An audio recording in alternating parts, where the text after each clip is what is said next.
MCR Pure Cotton Club, formals and casual shirts. பாரம்பரியமான சுவையான புது அறிமுகம் KTV True Value Bronatile. Periyar Maniammai Institute of Science and Technology, Tanjavur. Aerospace Engineering with specialization in unmanned aerial vehicle. மேடை கால் கொடுத்துட்டாங்கனால very serious something நடந்துட்டு இருக்குங்கிறது தான் அர்த்தம்.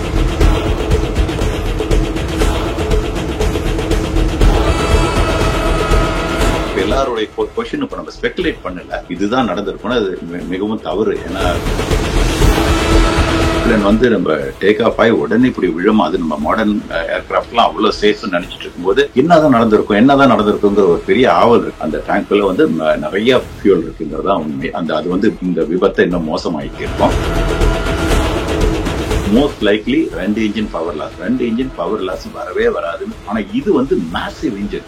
அப்படி ஒரு 5-6 பேர்டு 10 பேர்டு வந்தா கூட அந்த கம்ப்ளீட் பவர் லாஸ் ஆகாது. ஆனா இதுல என்ன பாசிபிலிட்டினா 2 இன்ஜின்லயும் பெரிய பெரிய மேசிவ் பேர்ட்ஸ்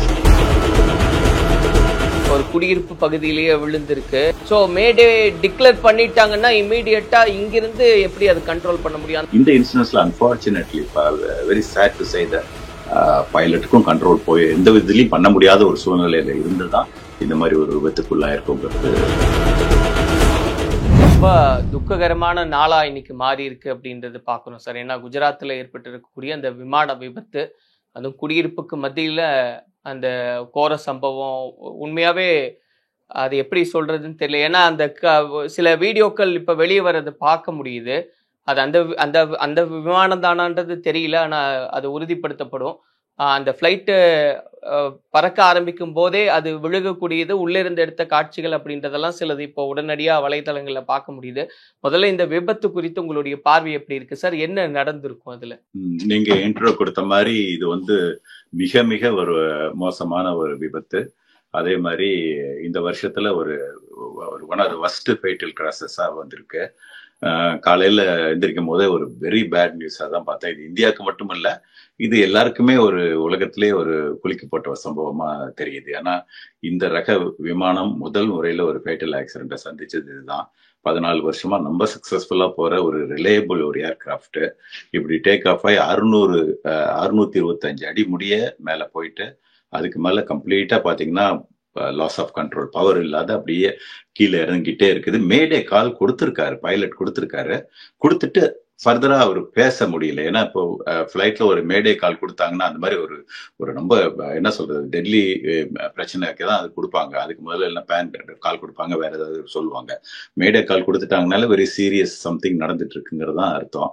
அதுக்கு பிறகு என்னன்னா பைலட்டுக்கு கொடுத்த இன்ஸ்ட்ரக்ஷன் என்னன்னா ஜென்ரலி பாத்தீங்கன்னா நேவிகேட், ஏவியேட், கம்யூனிகேஷன் தான் கடைசியா வரும். அதனால அதுக்கு பிறகு என்ன நடந்ததுன்னு சொல்றதுக்கு அவருக்கு அவகாசம் இல்லை. அப்ப என்ன பண்ணிருக்காரு, அவர் வந்து கண்ட்ரோல் பண்ண முயற்சி பண்ணியிருக்காரு. ஆனா அன்பார்ச்சுனேட்லி கண்ட்ரோல் பண்ண முடியலங்கிறது தான் இங்க நம்ம பார்த்துக்கிட்ட உண்மை. அந்த ஃபிளைட் வந்து கீழே இறங்கி வந்து இதனுடைய இதான் நான் நம்புறேன். ஏன்னா அப்படிதான் இருக்கு பாக்குறதுக்கு. கம்ப்ளீட்டா பவர் அதுல பார்த்த முடியும். இப்ப எல்லாருடைய கொஸ்டின் இப்ப நம்ம ஸ்பெகுலேட் பண்ணல, இதுதான் நடந்திருக்கும், அது மிகவும் தவறு. ஏன்னா ஒரு ரிப்போர்ட் வரதுக்கு முன்னாடி இப்ப எந்த அபிஷியல் ரிப்போர்ட்டும் சோஃபார் வரல. வரதுக்கு முன்னாடி எந்த ரிப்போர்ட் பண்றதும் எந்த ஸ்பெகுலேட் பண்றதும் தப்பு. நாங்க ஸ்பெகுலேட்டும் பண்ணல. பட் நெவர்தலெஸ் எல்லாருக்கும் இப்ப பாத்தீங்கன்னா இப்ப மீடியால இருந்து எல்லாருக்குமே ஒரு ஆவல். ஏன்னா ஒரு ஏரோப்ளேன் வந்து நம்ம டேக் ஆஃப் ஆகி உடனே இப்படி விழும், அது நம்ம மாடர்ன் ஏர்கிராஃப்ட்லாம் அவ்வளவு சேஃப்னு நினைச்சிட்டு இருக்கும்போது என்னதான் நடந்திருக்குங்கிற ஒரு பெரிய ஆவல் இருக்காது. என்னன்னா பாசிபிளி இருக்கலாம் தான் சொல்லலாம் ஒழிய இதுதான் நடந்திருக்கும், இது பாசிபிளி அதிகமா இருக்கு கம்மியா இருக்குன்னு நான் சொல்ல வரல. பட் இருந்தாலும் மக்களுக்கு என்னன்னு இப்போ அதை பத்தி என்ன நடந்திருக்குன்னு சொல்றதுக்கு தான் நாங்க வந்திருக்கேன். இதுல வந்து பாத்தீங்கன்னா உங்களுக்கு தெரிஞ்சிருக்கும், இப்போ அகமதாபாத்ல இருந்து 1:38 நினைக்கிறேன், 1:38 அந்த பிளைட் டேக் ஆஃப் ஆகி அது வந்து லண்டன் கேட்வேக்குங்கிற ஒரு இடத்துக்கு போய் அடையணும். அதுக்கு பாத்தீங்கன்னா அதுக்கு போறதுக்கு வந்து அப்ராக்சிமேட்லி அந்த ஏர்கிராஃப்டுக்கு ஒரு 50,000 லிட்டர் ஃபியூல் இருக்கு. அது முக்கியமான ஒண்ணு இந்த இடத்துல. என்னன்னா அந்த டேங்க்ல வந்து நிறைய ஃபியூல் இருக்குங்கிறதா உண்மை. அது வந்து இந்த விபத்தை இன்னும் மோசமாயிட்டு இருக்கும். இது என்ன ஆயிடுச்சுன்னா அவங்க 600 அடி மேல போயிருக்காங்க. போன உடனே sudden most likely 2 engine power loss வரவே வராதுன்னு நம்ம பல நிகழ்ச்சிகளை பல பேர் சொல்லியிருக்காங்க, எல்லாருமே சொல்லியிருக்காங்க. இந்த 2 இன்ஜினுமே GE engine, very very reliable engine. அதே மாதிரி இன்னைக்கு வெதர் ஃபோர்காஸ்ட் அந்த இதுவும் பார்த்தேன், எல்லாமே பார்த்தேன். அந்த அந்த அஹமதாபாத்ல என்னென்ன இருக்கு, எப்படி விண்ட் இருக்குன்னு எதுவுமே தப்பா தெரியல, எல்லாம் நார்மலா இருக்குது, கிளியர் வெதர். வெதரை வந்து நம்ம வந்து பிளேமே பண்ண முடியாது. ஏன்னா சம்டைம் வந்து பாத்தீங்கன்னா டெல்டா ஏர்லைன்ஸ் ஐ திங்க் 1985ல ஜஸ்ட் நல்லா தான் வந்துட்டு இருந்தது, ஜஸ்ட் பிஃபோர் லேண்டிங் இதே மாதிரி வந்து அப்படி கீழே விழுந்துருச்சு. அது வந்து காரணம் என்னன்னா மைக்ரோ பஸ்ட், அது வந்து பேட் வெதர்னால நடந்தது. அது மாதிரி இது வெதர் ரிலேட்டடானா நிச்சயமா இருக்கிறதுக்கு வாய்ப்பு இல்லைன்னு தான் சொல்ல முடியும். ஏன்னா வெதர் வந்து எந்த விதத்துலயும் அட்வர்ஸ் வெதர்னு சொல்றதுக்கு ஒண்ணும் இல்லை. ஆனா டெஃபினட்டா வந்து 2 இன்ஜினுமே ஒரே நேரத்துல போகவே போகாது. ஏன்னா 2 இன்ஜின் வந்து செப்பரேட் கண்ட்ரோல், 2 செப்பரேட் கார் மாதிரி, 2 காரும் ஒரே சமயத்துல ஒரே நேரத்துல பிரேக் டவுன் ஆகாது. ஆனா இப்போ வந்து இது மாதிரி அப்படி இருக்கும்போது எப்படி இது மாதிரி ஆகலாம் அப்படிங்கிற ஒரு கேள்வி எல்லாத்துக்கும் எழும். அதுல என்ன ஆயிருக்கலாம், ஒரு மேஜர் பாசிபிலிட்டி எல்லாருமே திங்க் பண்றது என்னன்னா, இந்த நேரத்துல இந்த ஃபிளாக்கோ பேர்ட்ஸ், 1 பேர்ட் 2 பேர்டு குட்டி பேர்ட்ஸ் எல்லாம் அடிச்சிருந்ததுன்னா கம்ப்ளீட் ஃபெயிலியர் ஆகாது. ஏன்னா அது இது இருக்கிறதுலயே வந்து இதுலயும் 777 தான் பிக்கஸ்ட் இன்ஜின், மேசிவ் சைஸ். நீங்க பக்கத்துல இருந்து க்ளோஸ் அப்ல பாத்தீங்கன்னா தெரியும். அதனால இப்போ இதுக்கு முதல்ல பாத்தீங்கன்னா ஹட்சன் ரிவர்ல A320 ஒன்னு விழுந்தது 2009 நினைக்கிறேன், US ஏர்லைன்ஸ். அந்த விழல கண்ட்ரோல்ட லேண்ட் பண்ணாரு அவரு. அந்த பிளைட்ல பாத்தீங்கன்னா A320 சின்ன இன்ஜின், அது வந்து கொஞ்சம் மோர் வல்னரபிள் சொல்லலாம், நிறைய பேர்ட்ஸ் வந்ததுன்னா. ஆனா இது வந்து மேசிவ் இன்ஜின், அப்படி ஒரு 5-6 பேர்டு 10 பேர்டு வந்தா கூட அந்த கம்ப்ளீட் பவர் லாஸ் ஆகாது. ஆனா இதுல என்ன பாசிபிலிட்டினா 2 இன்ஜின்லயும் பெரிய பெரிய மேசிவ் பேர்ட்ஸ், நல்ல இருக்கலே பிக்கஸ்ட் சைஸ் பேர்ட்ஸ் வந்து நிறைய, 1-2 இல்ல, ஒரு பெரிய கும்பலை வந்து மாட்டினா மட்டும்தான் இந்த மாதிரி ஒரு பாசிபிலிட்டி இருக்கு. இது ஒரு பாசிபிலிட்டி சொல்லலாம். அந்த பாசிபிலிட்டி நம்ம இல்லவே இல்லை, அப்படி ஒரு பேர்ட் ஸ்ட்ரைக்கே நடக்கல அப்படிங்கிற பட்சத்துல வேற என்னன்னா, நீங்க பாத்தீங்கன்னா லண்டன்ல ஒரு தடவை நடந்தது. சைனால இருந்து ஒரு பிரிட்டிஷ் ஏர்வேஸ் பிளைன் வந்தது, வந்துட்டு கரெக்டா லேண்ட் பண்றதுக்கு கரெக்டா கிளைட் ஸ்லோப்ல வந்துட்டு இருக்குது. கடைசி நேரத்துல நம்ம ஏற்கனவே பழைய வீடியோ எல்லாம் பேசியிருக்கோம், நம்ம க்ளோஸா வரும்போது கொஞ்சம் பவர் இன்க்ரீஸ் பண்ணி குறைக்கலாம் வர வேண்டியது வரும் அந்த கிளைட் ஸ்லோப் அட்ஜஸ்ட் பண்றதுக்கு. அப்ப பவரை இன்க்ரீஸ் பண்ணும்போது பாத்தீங்கன்னா 2 இன்ஜின்லயுமே பவர் இல்லை. இது வெரி அன்யூஷுவல் சர்க்கம்ஸ்டன்ஸ். அப்போ வந்து பைலட் என்ன பண்றாரு, நம்ம புத்திசாலித்தனமா இறக்குன பிளாப்பை ஏத்திட்டு அப்படி கிராஷ் லேண்ட் பண்ணாரு. ஆனா ஃபார்ச்சுனேட்லி எந்த பேசஞ்சருக்கு அடிக்கடி படாத தப்பிச்சிட்டாங்க. ஏன்னா ஏர்போர்ட் விசினிட்டிக்குள்ள போயிடுச்சு, அது புல்லுல தான் லேண்ட் ஆச்சு. பட் ஆனா அது பில்டிங் மேல படாதனால எல்லாமே தப்பிச்சிட்டாங்க. ரொம்ப கிளவரா அதை வந்து ஹேண்டில் பண்ணாங்க. அப்புறம் இன்வெஸ்டிகேஷன்ல பார்த்தா அந்த சைனால இருந்து வரும்போது அந்த ஃபியூல் போற எல்லா இதுலயும் வந்து ஐஸ் ஃபார்ம் ஆயிருக்குது. அந்த ப்ரொலாங்டா ஒரே மாதிரி வந்ததுல அப்புறம் அதுக்கான ரெக்டிஃபை பண்ணிட்டாங்க, ஃபியூச்சர்ல வராத மாதிரி. ஸோ அந்த மாதிரி ஒரு பாசிபிலிட்டி இங்க வரதுக்கு வாய்ப்பு இருந்தா இல்லவே இல்லை. அதே மாதிரி ஃபியூல் வந்து போட்டுட்டு நம்ம ஃபியூல் செக் பண்ணுவாங்க. அதே மாதிரி ப்ரீ செக் பண்ணும்போது, ஸ்டார்ட் பண்ணும்போது, எல்லாம் பண்ணும்போதும் ஏதாவது ஃபியூயல்ல ப்ராப்ளம் இருந்தால் கண்டிப்பா பண்ணியிருப்பாங்க. அப்புறம் இதே மாதிரி ஒரு தடவை டேக் ஆஃப் ஆன உடனே ஒரு சம்பவம் எனக்கு ஞாபகம் வருது, ஸ்கேனியர் நினைக்கிறேன், ஐ திங்க் 2009 8 or 9, நான் கரெக்டா ஞாபகம் இல்லை. அது வந்து டேக் ஆஃப் ஆன உடனே 40 அடி 50 அடி கூட கீழே விழுந்துருச்சு. அதுக்கு என்ன காரணம் அப்படின்னு பார்த்தா, அந்த பிளாப் செட்டிங் கரெக்டா போடாத, ஏதோ மறந்துட்டாங்க, ஒழுங்கா போட்டாங்க. அப்புறம் 2 தடவை ரன்வேல இருந்து எதுக்கோ ஏப்ரான் போயிட்டு வரும்போது மிஸ்டேக் நடந்துருச்சு. அந்த பிளாப்ஸ் அந்த செட்டிங் இல்லாதனால டேக் ஆஃப் ஆயிடுச்சு அந்த பவருக்கு. ஆனா ஃபர்தரா கிளைம் பண்ண முடியல, ஏன்னா அந்த விங் சர்ஃபேஸ் வந்து அந்த ஸ்பீடுக்கு ஹெல்ப் பண்ணல. அந்த 50 அடியிலே விழுந்துருச்சு. இது 625 அடி போயிருக்குது. அது ஒண்ணு, அது மாதிரி போறதுக்கு அதே பேட்டர்ன்ல நடந்திருக்கிறதுக்கு வாய்ப்பு இல்லை. ஏன்னா 650 அடி போற முடிய அந்த அப்படின்னா பிளாப் செட்டிங் கரெக்டா. 2வது அது மட்டும் இல்ல, இதுல வந்து பயங்கரமான வார்னிங் சிஸ்டம் இருக்கு. ஏன்னா இது மாதிரி வந்து லவுட் வார்னிங்ல பைலட் மிஸ் பண்ணவே முடியாது, அப்படி ஏதாவது தப்பு பண்ணியிருந்தாங்களா கூட. சோ அதெல்லாம் மீறி நடந்திருக்க வாய்ப்பு இல்லை. ஸோ நானும் பழசெல்லாம் பாக்குறேன், இது மாதிரி எந்த பேட்டர்ன்ல நடந்திருக்குன்னு பார்த்தா இன்னைக்கும் மற்றவங்களாட்டும் எனக்கும் விடை தெரியல. ஆனா இது மாதிரி 2 இன்ஜினுமே ஒரே நேரத்துல ஃபெயிலியர் ஆகவே ஆகாது, அன்லஸ் அந்த ஃபியூயல்லையே ப்ராப்ளம் இருந்து ஃபியூயல் வந்து அந்த இன்ஜினை ஓட விடலன்னா ஆகலாம். அல்லது நிறைய பேர்டு, கொஞ்சம் பேர்டு அடிச்சாலாம் ஆகாது, நிறைய பேர்டு, ஒரு 50 பேர்டு, இதுல ஒரு 50 அதுல ஒரு 50ன்னு ஒரே நேரத்துல உள்ள சக் பண்ணி இருந்ததுன்னா ஒருவேளை இன்ஜின் பவர் லாஸ் ஆயிருந்திருக்கலாம். அதுக்கு பிறகு அவங்களுக்கு அன்பார்ச்சுனேட்லி இடம் இல்லை. இடம் இருந்தா கூட கண்ட்ரோல் டிசைன் பண்ணி இறங்கி அவர் ஒரு மாதிரி ஹட்சன் ரிவர் மாதிரி சேஃபா காப்பாத்தி இருக்கலாம். எல்லாம் பில்டிங்கா இருந்தது. பைலட் ஹேட் நோ சாய்ஸ், பைலட்னால எதுவுமே பண்ணியிருக்க முடியாது. அந்த மாதிரி சிச்சுவேஷனுங்கிறத நான் பார்க்குறேன். சார் இதுல 242 பேர் பயணம் பண்ணாங்க அப்படின்ற தகவல் சொல்றாங்க. அது இன்னும் எந்த அளவுக்கு ஊர்ஜிதம்ன்றது பார்க்கணும். ஒரு குடியிருப்பு பகுதியிலேயே விழுந்திருக்கு அப்படின்றது மெயினா சார். இப்போ ஏன்னா இது கொஞ்ச நேரத்திலேயே இந்த இன்சிடென்ட் நடக்குது அப்படின்னா நம்ம நிறைய முறை பேசியிருக்கோம். அந்த செக்லிஸ்ட் அப்படின்றது ஒன்று பார்ப்பாங்க.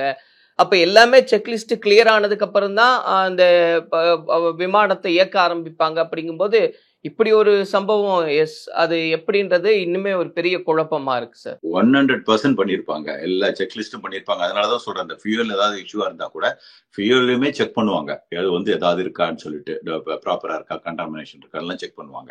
ஸோ அதே மாதிரி ஸ்டார்ட் பண்ணி அந்த மாதிரி பவர் கொடுக்கும்போது அவங்க ஓரளவு அதை ஐடென்டிஃபை பண்ணியிருப்பாங்க. அதே மாதிரி மேக்ஸிமம் பவர் கொடுக்கும்போது அப்பயே அந்த டேக் ஆஃப் பண்ணும்போது உங்களுக்கு அந்த மேக்ஸிமம் பவர்லயே கூட சம் கைண்ட் ஆஃப் இண்டிகேஷன் வந்துருக்கும். ஏன்னா ஃபர்ஸ்ட் ஹாஃப் தூரம் அந்த ரன்வேல போற முடிய கூட மானிட்டர் பண்ணிட்டு தான் வருவாங்க. அது நோ டர்னிங், ஒரு பர்டிகுலர் டைமுக்கு பிறகு நீங்க டேக் ஆஃப் தான் பண்ணி ஆகணும். எங்களால் பிரேக்கிங் பண்ணனா போய் நிக்காது, போய் இடிச்சிருங்கிறதுனால பண்ணுவாங்க. அது முடிய கூட பார்த்துருப்பாங்க. அதுல எல்லாமே பிக் பண்ணிருக்கலாம் இது மாதிரி ஏதாவது இஷ்யூ வந்ததுன்னா. அதனால இப்ப எல்லாருக்குமே எவ்வளவு பெரிய எக்ஸ்பர்ட்ஸ்க்குமே கூட இதுக்கு சரியான விடை தெரியல. ஆனா கண்டிப்பா அது அங்க நம்ம அங்கதான் விழுந்திருக்கு. ஹோப்ஃபுல்லி இன்னைக்கோ நாளைக்கோ பிளாக் பாக்ஸ் கண்டுபிடிச்சு ஓரளவு நமக்கு இன்ஃபர்மேஷன் இனிமேல் தான் வரப்போகுது. இந்த நேரத்துல நான் பாக்குறது என்னன்னா, ஏதோ ஒரு காரணத்தால power loss, possibility bird strike, வேற எதுவுமே எனக்கு தோணல. ஏன்னா வெதர் கிடையாது, இல்ல இது ஐசிங் கண்டிஷன். சம்டைம் ஃபேன் பிளேட்ல ஐசிங் கண்டிஷன் அதிகமா இருந்ததுன்னா அதனுடைய எப்படி விங்ல ஐசிங் ஃபார்ம் ஆச்சுன்னா விங்கு லிஃப்ட் கிடைக்காது. அது மாதிரி ஃபேன் பிளேட் எஃபிஷியன்டா இருக்காது. அது மாதிரி இருக்கும். பட் டெஃபினெட்லி குஜராத் டெம்பரேச்சர்ல அங்க இருக்கிற காலையில இருக்கிற அந்த வெதர்ல எல்லாம் ஐசிங் ஃபார்மேஷன் ஸ்டார்டிங்ல நடந்திருக்க வாய்ப்பே இல்லை. ஸோ வேற எப்படி பார்த்தாலும் 2 இன்ஜினுமே ஃபெயிலியர் ஆகாதுங்கிறது எல்லாராலையும் சொல்ல முடியும். எத்தனை அதுக்கு ப்ராபபிலிட்டி போட்டா நீங்க சொல்லவே முடியாது, அந்த அளவுக்கு ப்ராபபிலிட்டி இருக்கு. ஏன்னா 2 செப்பரேட் இன்ஜின், 2மே very very highly reliable engine. So அப்படி ஆகாது. வேற ஏதாவது மால் ஃபங்க்ஷன் இருந்ததான்னு யாரும் சொல்ல முடியாது. ஒருவேளை சாஃப்ட்வேர்ல இருந்து எலிவேட்டர் ஏதாவது ஸ்ட்ரக் ஆச்சா, எலிவேட்டர் ஏதாவது பின்னால எலிவேட்டருங்கிறது தான் உங்களுக்கு அந்த பிச்சை கண்ட்ரோல் பண்ணும், அது ஏதாவது கண்ட்ரோல் ஆச்சு. மற்றபடி ஹைட்ராலிக்ஸ்ல ப்ராப்ளம் இருந்தா கூட ஹைட்ராலிக்ஸ் பேக்கப் ஹைட்ராலிக் 3 இருக்குது, ஏபிசின்னு சொல்லிட்டு. ஒண்ணு இல்லைன்னா கூட இன்னொரு ஹைட்ராலிக் ஹெல்ப் பண்ண பேக்கப் இருக்கு. ஸோ அப்படி இருந்தாலும் பண்ணியிருக்க. ஏதோ ஒரு மேஜர் கட்டாஸ்ட்ரஃபி நடந்திருக்குது. அது இப்போதைக்கு யாராலையுமே சொல்ல முடியாது. ஃபைனலா ஒரே கொஸ்டின் சார். இப்போ அந்த டேக் ஆஃப் ஆன டைம்ல இருந்து அந்த மேடே டிக்ளேர் பண்ணது அப்படின்றது எவ்வளவு நேரத்துல அது நடந்திருக்கு சார்? ஸோ மேடே டிக்ளேர் பண்ணிட்டாங்கன்னா இமீடியட்டா இங்கிருந்து எப்படி அது கண்ட்ரோல் பண்ண முடியும்? அந்த ஒரு குழப்பம் இருக்குல்ல சார். மேடே டிக்ளேர் பண்ணிட்டாங்க, இப்படி ஒரு சிக்கல், ஒருவேளை அந்த ஃபிளைட்ஸ் ஸ்டேபிள் ஆகுது அப்படின்னாலுமே கூட என்ன பண்ண முடியும் சார் இங்கிருந்து? மேடே டிக்ளேர் பண்றது எதுக்குன்னா, ஏர்போர்ட்டுக்கு இம்மீடியட்டா பெர்மிஷன் வேணும். மற்ற aircraft incoming out going aircraft எல்லாம் ஸ்டாப் பண்ணி அந்த ஃபெசிலிட்டேட் பண்ணுவாங்க. ஏடிசி இதுக்கு ப்ரையாரிட்டி கொடுப்பாங்க. பிளஸ் இந்த மாதிரி ஃபர்ஸ்ட் எய்டு, இந்த ஃபயர் இன்ஜின் இவங்களெல்லாம் தயார் நிலையில வைக்கிறதுக்கு தான் வழி. வேற எதுவும் கிரவுண்ட்ல இருந்து ஒண்ணுமே பண்ண முடியாது. அதுக்கு தான் மேடே டிக்ளேர் பண்றது. எனக்கு ப்ரையாரிட்டி கொடு, நான் இறங்கணும் அப்படின்னு சொல்றதுக்காக தான் பண்றாங்க. மற்றபடி கிரவுண்ட்ல இருந்து அவங்களால ஒண்ணுமே பண்ணிருக்க முடியாது. மேடே டிக்ளேர் பண்றதுங்கிறது அவங்க சொல்றாங்க, சொன்ன உடனே அட்லீஸ்ட் அவங்க திரும்பி வரமா இருந்ததுன்னா மத்த பிளைன் டேக் ஆஃப், லேண்டிங் எல்லாத்தையும் ஸ்டாப் பண்ணிட்டு அந்த இம்மீடியட்டா இதுக்கு இம்பார்ட்டன்ஸ் கொடுத்துட்டு பிளஸ் நமக்கு எமர்ஜென்சி சர்வீசஸ்க்கு ஹெல்ப் பண்றதுக்கு தான் மேடே டிக்ளரேஷன். மற்றபடி கீழே இருந்து ஒண்ணுமே பண்ண முடியாது. End of the day pilot பண்ண வேண்டியதான். ஆனா இந்த இன்சிடென்ட்ஸ்ல unfortunately very sad to say that பைலட்டுக்கும் கண்ட்ரோல் போய் எந்த விதத்திலையும் பண்ண முடியாத ஒரு சூழ்நிலையில இருந்துதான் இந்த மாதிரி ஒரு விபத்துக்குள்ளா இருக்குங்கிறது எல்லாருடைய நம்பிக்கை. ஸோ சொன்ன மாதிரி அந்த சிக்னல் லாஸ் ஆயிடுச்சு அப்படின்றதும் அதுக்கப்புறம் என்ன செய்ய முடியுன்றதெல்லாம் இருந்தது. அங்கே இருக்கக்கூடிய சூழ்நிலை, இந்த பலி எண்ணிக்கை அப்படின்ற விவரங்கள்லாம் இப்போதான் வர ஆரம்பிச்சிருக்கு. நம்ம பொறுத்திருந்து இதில் என்ன நடந்தது அப்படின்றது ஒரு லேர்னிங்காக நம்ம தொடர்ந்து பேசலாம் சார். நிறைய இன்புட்ஸ் கொடுத்துருக்கீங்க. ஒரே நிமிஷம், ஒரு இன்ஜின் ஃபெயிலியர் ஆனா கூட இன்னொரு இன்ஜின்ல கிளீனா அது கிளைம் பண்ணி போகும். முக்கியமான பாயிண்ட், அது சொல்ல மறந்துட்டேன். சிங்கிள் இன்ஜின் போதும். சிங்கிள் இன்ஜின் இருந்தாலே அது நல்லாவே அதுக்கு இனஃப் பவர் இருக்கு கிளைம் பண்றதுக்கு. 2 இன்ஜின்ல 1 இருந்தாலும். அதனாலதான் இது இவ்வளவு பெரிய குழப்பத்தை உண்டாக்குது. எஸ் சார், நம்ம அதுதான் சார் சொன்ன மாதிரி இப்போ என்ன நடந்திருக்கு அப்படின்றது நம்ம பொறுத்திருந்து பேசலாம். என்ன பலி எண்ணிக்கை என்ன ஆயிருக்கு அப்படின்றதெல்லாம் தொடர்ச்சியாக அங்கிருந்து வரக்கூடிய செய்திகளா இருக்கு. அந்த ஒரு புரிதலுக்காக தொடர்ந்து இதுல என்ன நடந்திருக்கு அப்படின்றத அந்த விவரங்கள் தெரிஞ்ச உடனே நம்ம தொடர்ச்சியா பேசலாம். நிறைய தகவல்கள் கொடுத்திருக்கீங்க. நன்றி சார். நிச்சயம் சார், நன்றி. MCR Pure Cotton Club, formals and casual shirts. பாரம்பரியமான சுவையான புது அறிமுகம் KTV True Value Bronatile. Periyar Maniammai Institute of Science and Technology, Tanjavur. Aerospace engineering with specialization in unmanned aerial vehicle.